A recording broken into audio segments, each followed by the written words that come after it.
James, and today I'm going to be giving you my quick breakdown of what happened at UFC Fight Night Barboza versus Murphy. Overall, good card. Definitely a few upsets here and there with some heavy favorites. Looking at you, Emily. But I'm going to get into that. It's absolutely bullshit. So, first off, might as well kick it off with Vanessa versus Emily decote.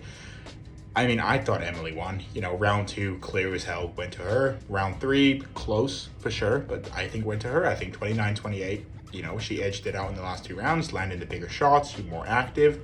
First round, Vanessa definitely won. She had the more aggression. She was more, had the dog in her in a sense. And she kept with it. Her pace, her cardio looked good, So, I'm not outraged at the fact that Vanessa got the win here. Emily definitely should have thrown more, should have been more composed. The bigger hits, I think they both had moments, honestly, but it was close. The judges, they're probably boxing judges. It's outrageous how the fact that they scored, only one judge, Saudi Amato, and I fucking hate him too. He scored it for Emily in round 2, which is the right decision. But then in round 3, doesn't score for her. So fuck him. Honestly, first fight of the night, it was a good fight to watch, but outrage of the decision. Next up, we have Alateng Haley versus Rodriguez. My underdog pick of Alateng won. I thought the grappling would just be too much. Clayton didn't have a good enough takedown defense, which is what I thought would happen. The problem is, both of them have 0 IQ. 0. Alateng was doing really well on the grappling on the first round. What does he do in the second round? Let's strike with a danger striker.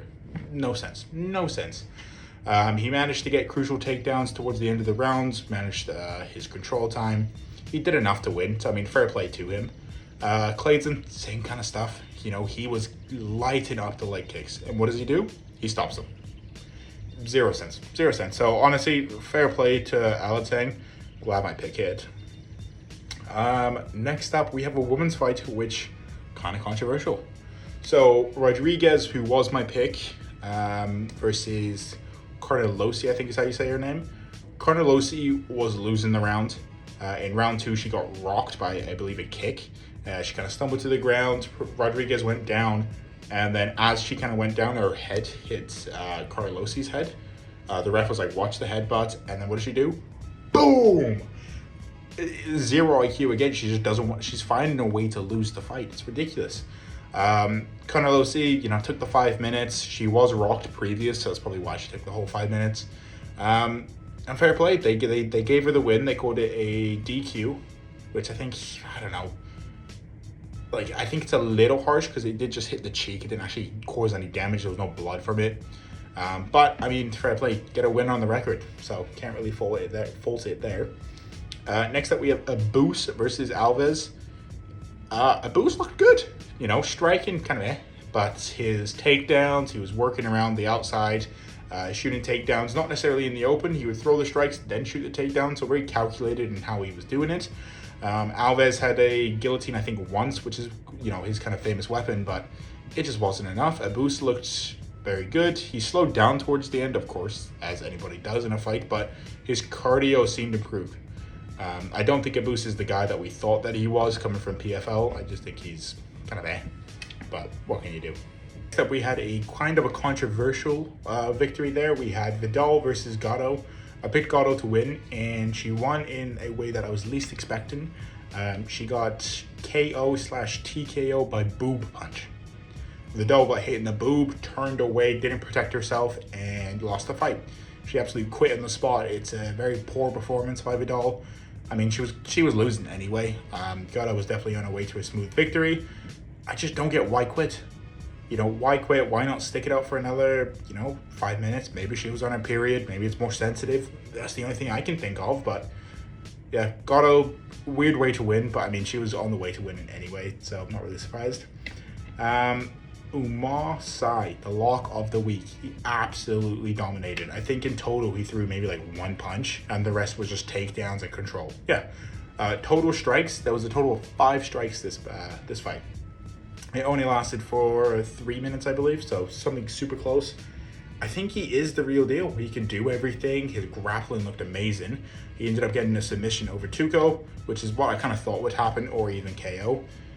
Very impressive. I hope they don't rush him. I hope they take the time with him and don't do what they did to Abus, where give him Sean Strickland, who then became champion, and then Kaiho, who's moving up the rankings. You know, slow down with the progression, actually allow him to develop his skills properly within the UFC and see where he goes. You know, see whether he can be a better serial Gauntlet. Obviously a little bit lighter, I believe. But next up, we have Tom Nolan versus Martinez. Honestly, a weird fight.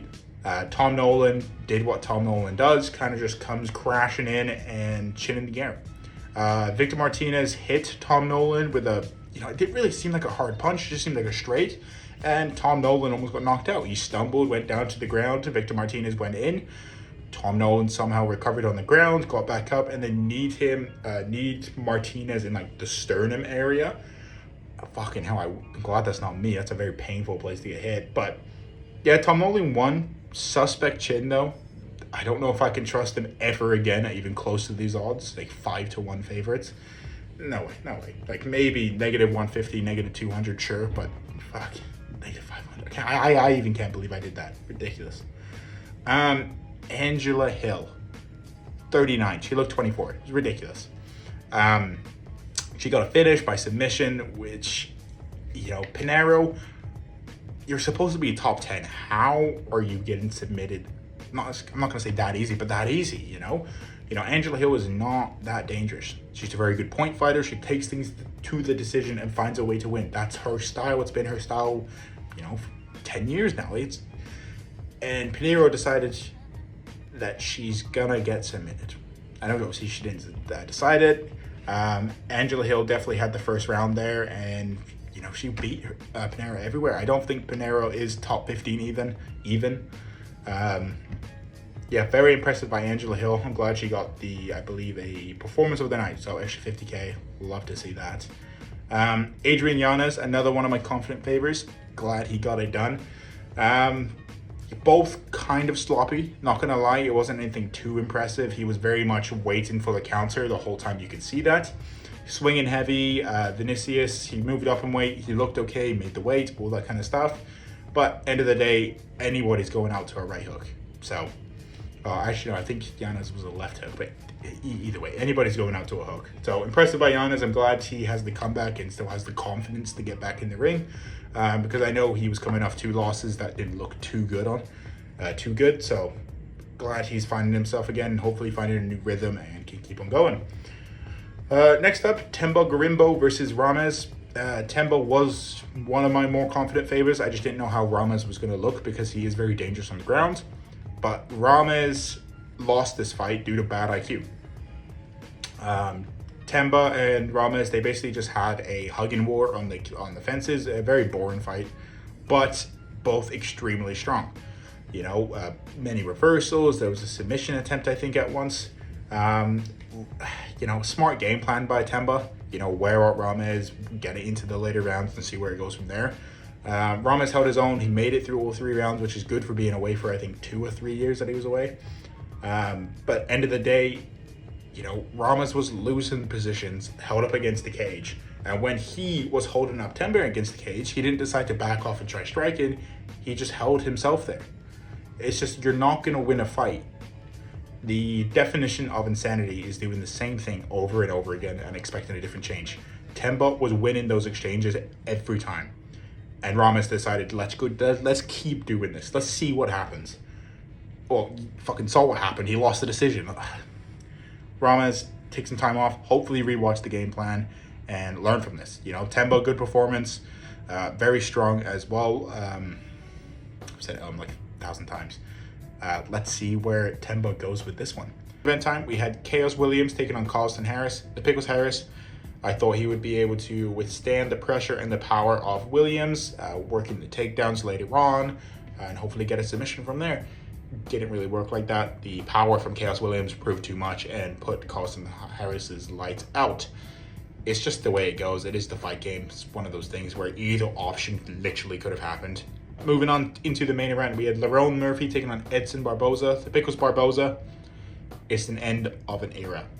Barboza looked slow. Murphy was beating him to the punch every time. Barboza was making some poor fight IQ moments. He was chewing up the leg of Murphy and just stopped. he started investing into the body to wear down Murphy's cardio in round 4 and 5. What good is that going to do? Why didn't you think about it in round 1? It's just one of those things where Murphy was just the younger fighter. He looked more impressive. And Barboza is just getting old. It's sad because I did want him to win and I thought he still had one more in him. But yeah, I don't know. I think it's retirement or at least a layup fight and then obviously retire on a high from there. Lerone Murphy, exciting stuff. He definitely stepped up on this, his first 5-round main event. And he showed out. You know, he did get rocked in the first round and I think it was a body shot towards the later on in the fight. But Lerone Murphy held his own. He applied good pressure, straight jabs, 1-2. And Barboza just couldn't handle it. He was always second to the punch and Murphy chewed him up. I think the striking stats, let's pull these up real quick. For a 5-round main event, we had 259 for Murphy and 79 for Barboza. Murphy just dominated everywhere. Murphy also got 4 takedowns alongside with that. It was just, he was the younger fighter. He was a lot cleaner and a lot faster, and I think that's just what it came out to. Overall, good fight nights. I found myself not getting too overexposed with the fighter. I'm glad I didn't load up on decote because I knew that was going to be a close fight. I believe I went 8-12 overall, so about the same as what I normally do, which is pretty good. No UFC fights this week, but I'll have my 302 stuff out next week and hopefully be more active on my Instagram so I can post my picks there. But I'll see you guys next time. Thanks for watching.